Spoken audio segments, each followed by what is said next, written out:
Hello and welcome to another Let's Play. Me, GamerWolfSix of the Smoke Room. Before we start, if you're interested in playing this game, you can get it free on itch.io. But if you want to support the people that make this game and get the newest version earlier, you can go to Patreon, where it's $3 a month for this and other games.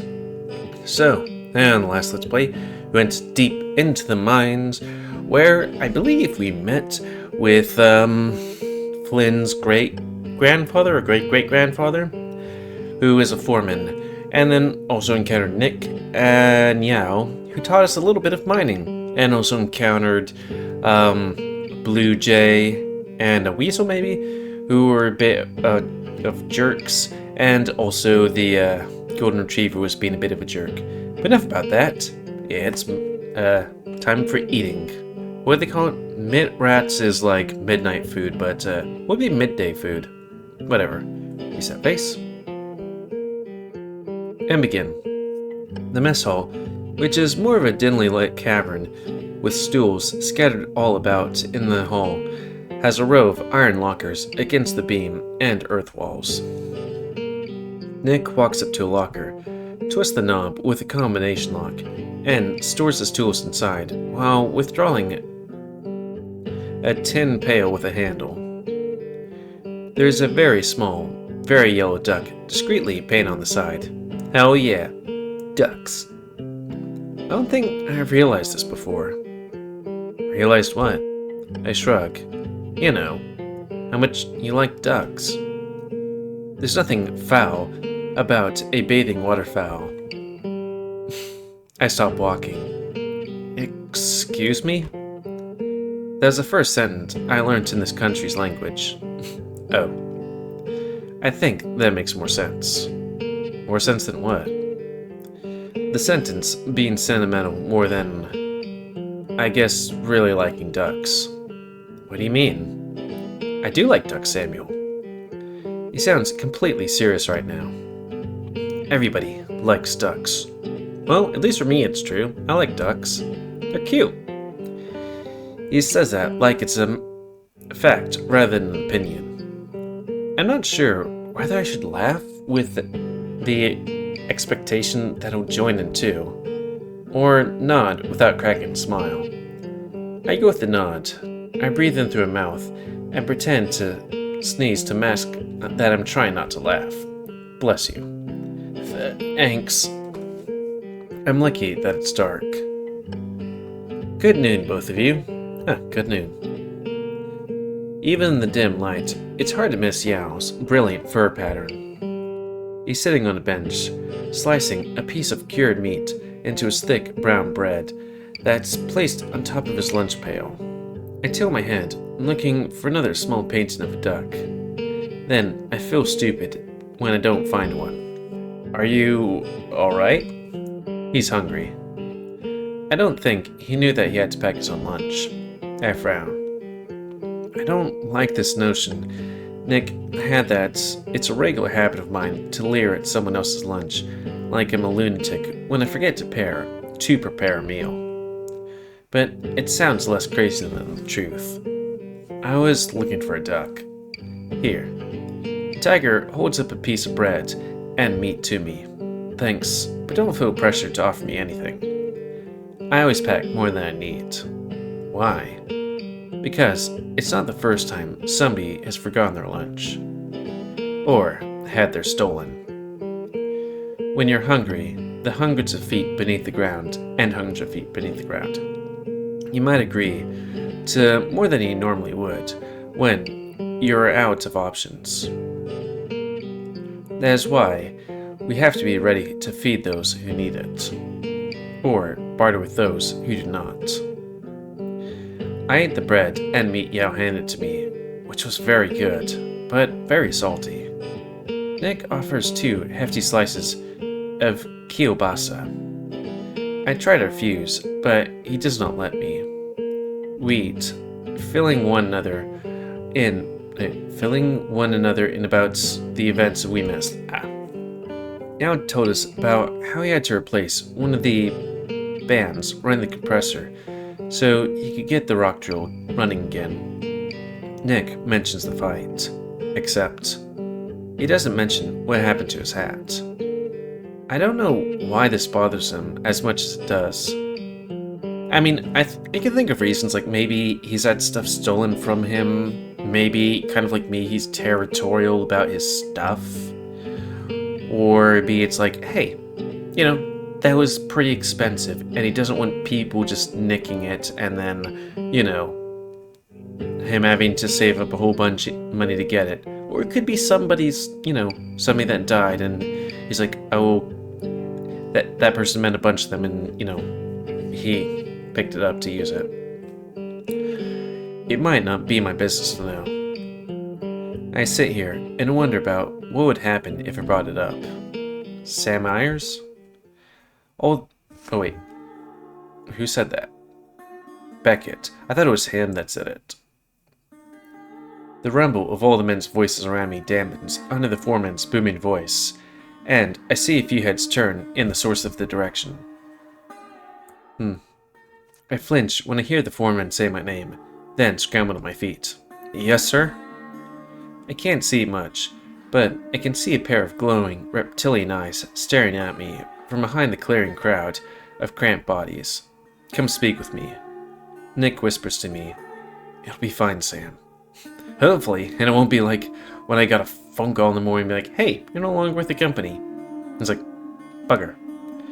I want to believe that he's beaming a big warm smile at me as he says this, but the truth is, I can't even see his face clear enough to see anymore in the low light.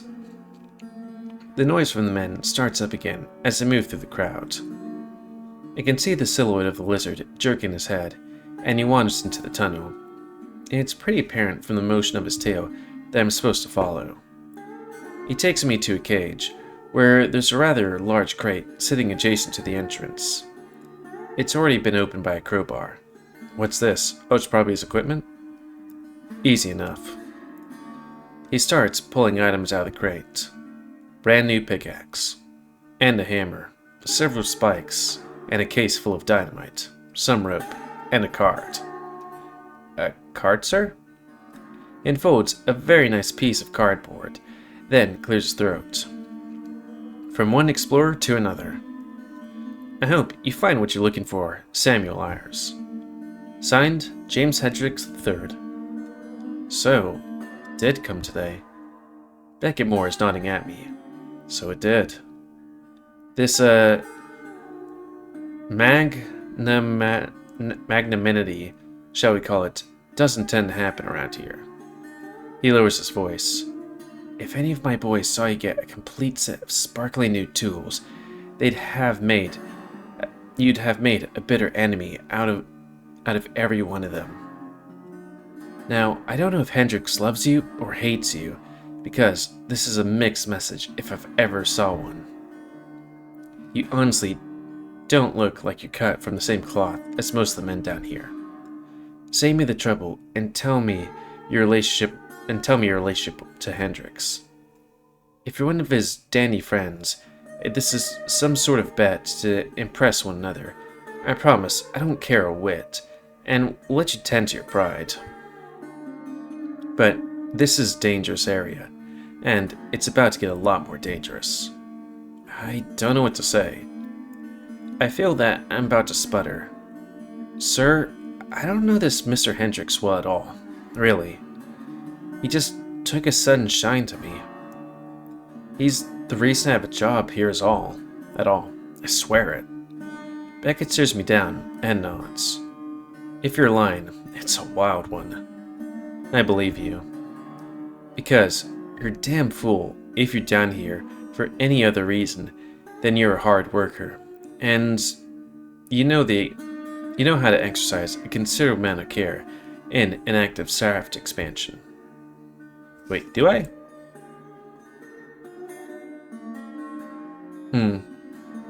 Oh, on the third level? Let's get you set up with the locker. I'll store the extra tools in it, so it won't look like you got them all at once.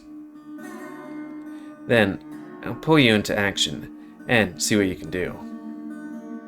Is that agreeable with you? Yes, sir. That's what I like to hear. I'll carry half of your equipment. Follow me for a while. He walks me back to a small lean-to, disappears into it, and then reappears with a small slip of paper. This is your locker combination. If you can't remember it, don't lose it.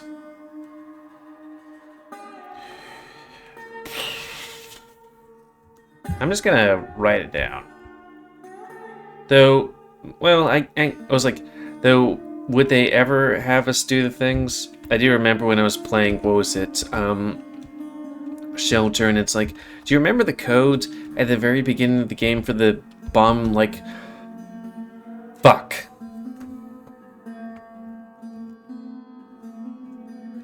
You can store what you aren't using right now, but you're going to need most of it. He guides me back to the mess hall and rings a metal triangle. Alright, listen up, men. Team Red, I want you to keep extracting veins. Team Blue, I want you to work on the floor today. The smelters need extra hands. Team Yellow, and that's most of you, you just follow me east. He taps me on the arm with the back of his wrist. That's you. I nod and hoist my things as a large crowd of men walks toward and past me. I look around for Yao and Nick, waiting to see if they're coming, but they're lost in a large crowd. You coming, Ayers? Ah, I still can't see him. Yeah. Walk down about 10 feet until we come to the mouth of the tunnel that empties into abrupt end. I bump into something hard and cold and hear a frantic flapping. It sounds like a little bird? Oh, it must be, one of those canary things. With the rock chisel back in action, we're gonna make a long expansion into the eastward tunnel. We still aren't drawing any vertical expansions? There's an edge in that tone of his voice. As much as I don't like to second guess you, Beckett, Ben might have a point here. There's been an unusual amount of hazardous gases and water leaks at this depth. It's not the worst idea to try a different depth, I don't think. It's not the worst idea to try a different depth, I don't think. Wait, did we put the thing there? Yeah, we forgot to save it, but whatever. It's there. The assayer told us that there's an usually small amount recovered here from the expected concentrations of water, so we're gonna keep digging. I was like, he's expecting there to be more stuff here. We got unlucky with an aquiclude once, but with the water table is so low in these parts, we don't have to fear more flooding. Aqualudes. Oh, that's a thing that I should know. Sorry, I just need to type.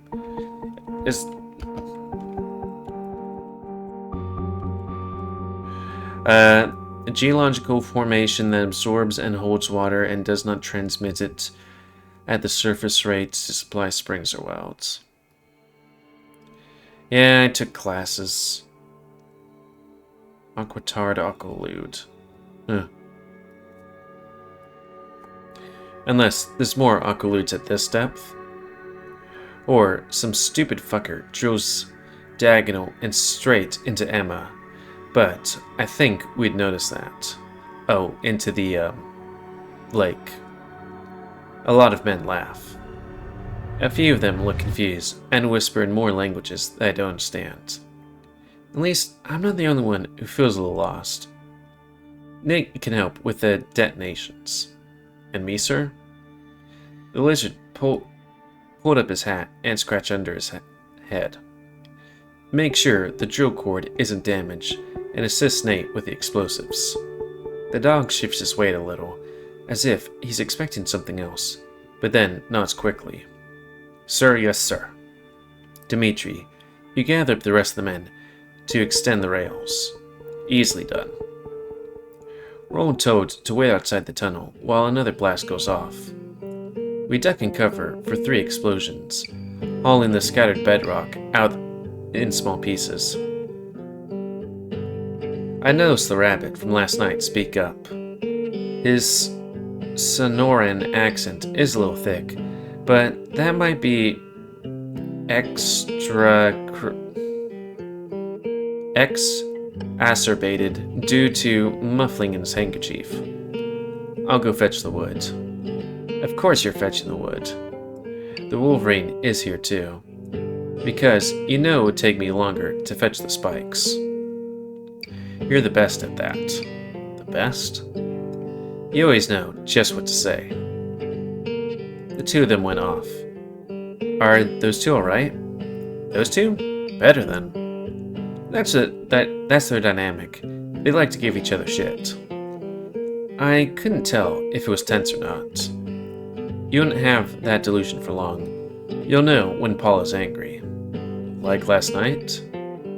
Do you still remember us?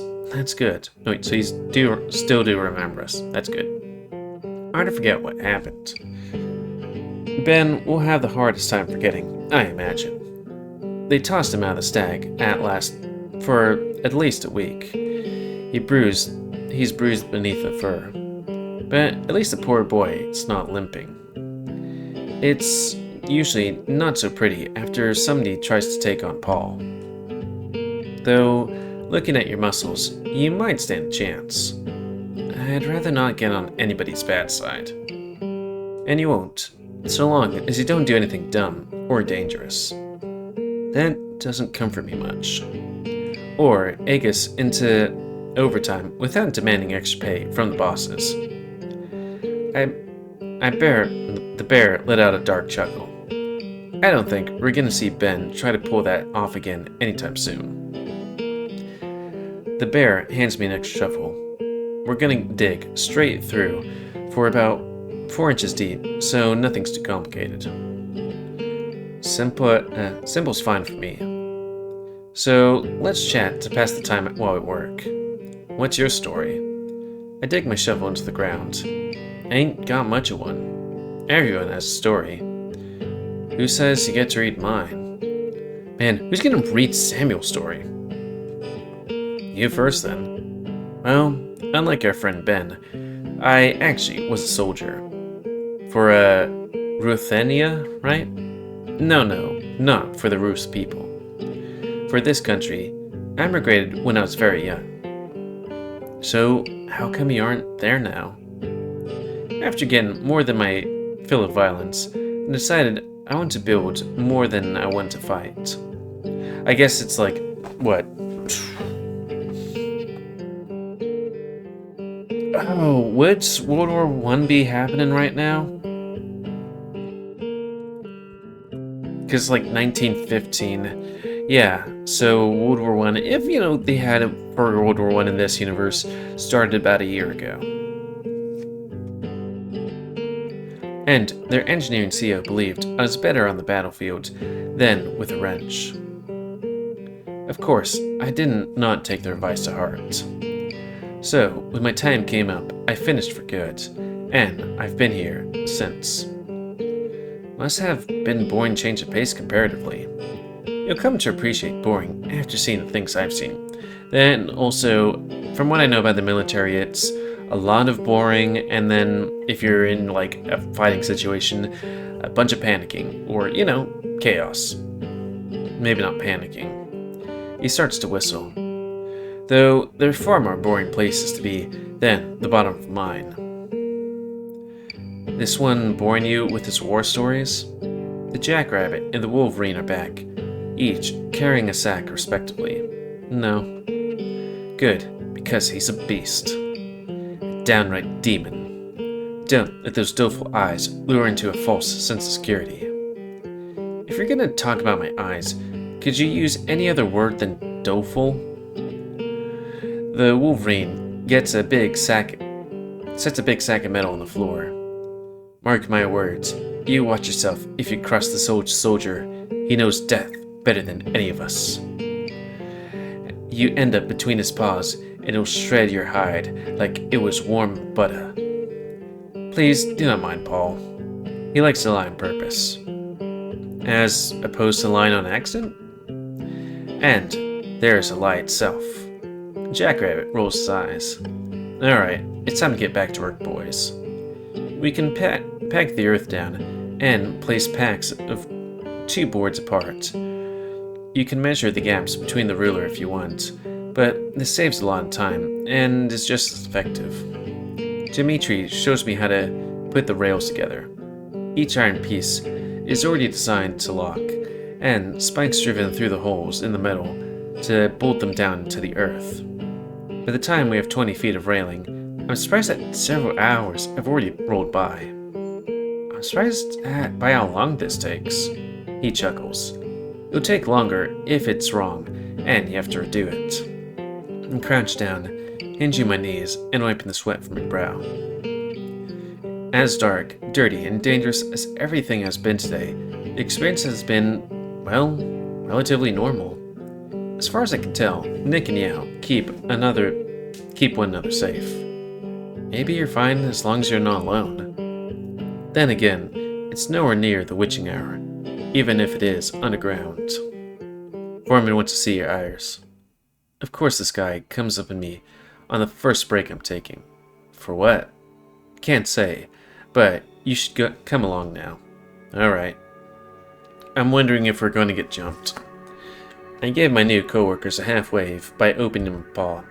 Be right back, and hopefully soon. They're a bit focused on the work, still to notice. Oh, that doesn't sound like a good sign. It's strange to think that the tunnel that we're walking down now is already about 10 times the length that it was when you started today. Stabilization beams that weren't there earlier already finished. Beckett is sitting at the end of the tracks, looking grumpy. Well, at least you. You keeping up with the work hours?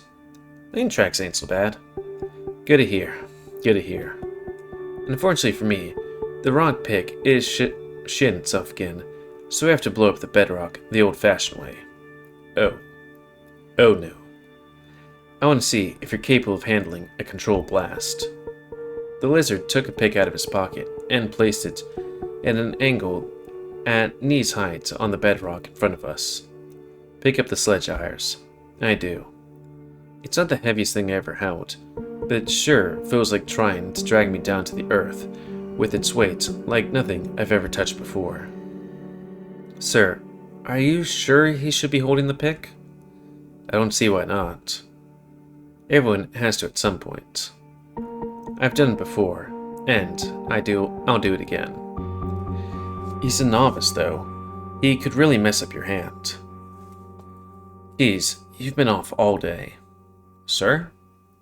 Why did you think I'm asking him to hold the sledge right now and not you? If he's going to work here, he needs to learn how to do this. I'm sorry, sir. You're right, sir. He looks at me.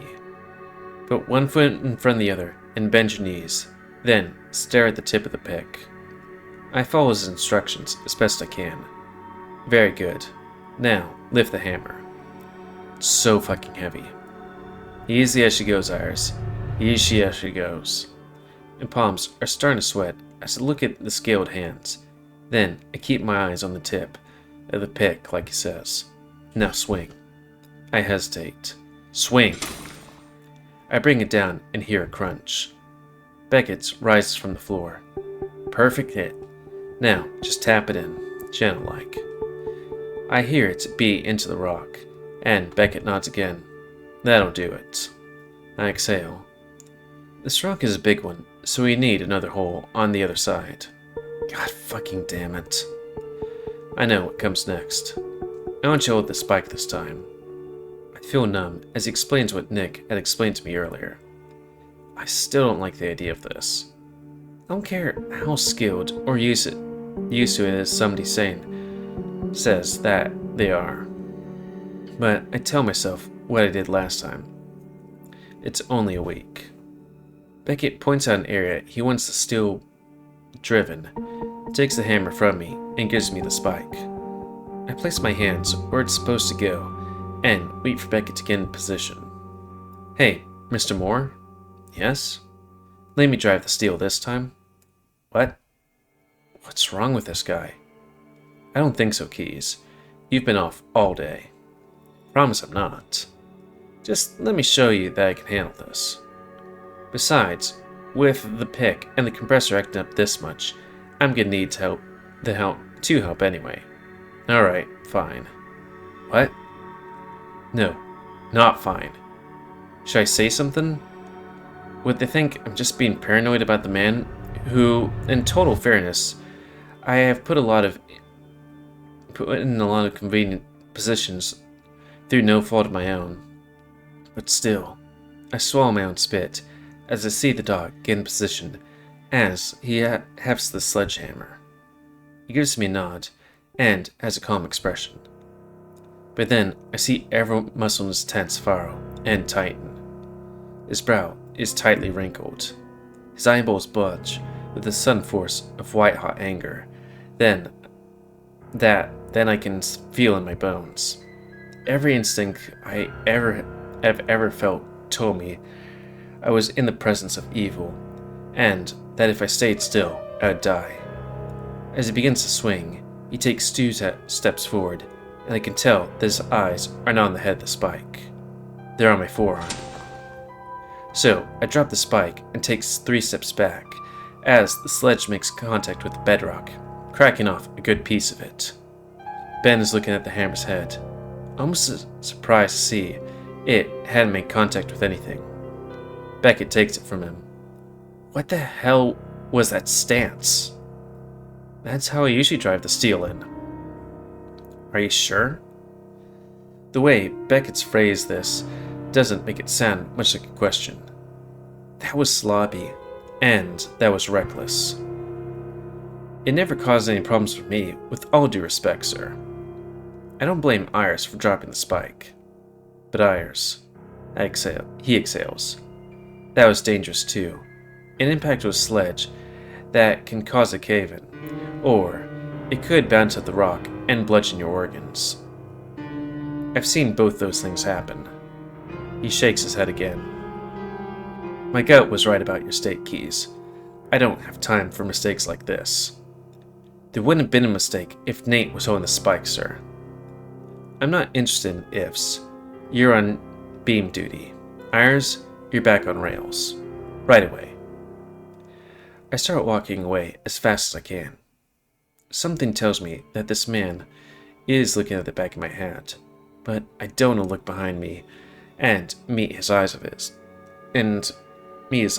he is. I don't know what's wrong with this man, but I do know I shouldn't be near him while we work. I think with us being close to the time, it's a good time to call it. I thought we were going to have the end of the day, but, you know, it is what it is. And I was really wondering if there are going to be a whole bunch of death choices for this route. You know, kind of like going over that bridge in Williams' route. But apparently not. Not yet, at least. It was just me wondering whether I should trust, yeah. But apparently things are right. So, yeah. And this Let's Play. So comment, guys, I like comments, how much you like, dislike, tips, tricks, otherwise, if you like my YouTube and like to grow. And please like, subscribe, and check out our other epic girl, and please remember to be new and most up control the pet population. And if you want to play this game, it's available for free on its channel. But if you want to support the people that make this game and to get the news version earlier, then you can go to their Patreon, where it's $3 a month for this and other games. And until next time, I'll say me, GamerWolfSix, of the Smoke Room. So thanks and see ya.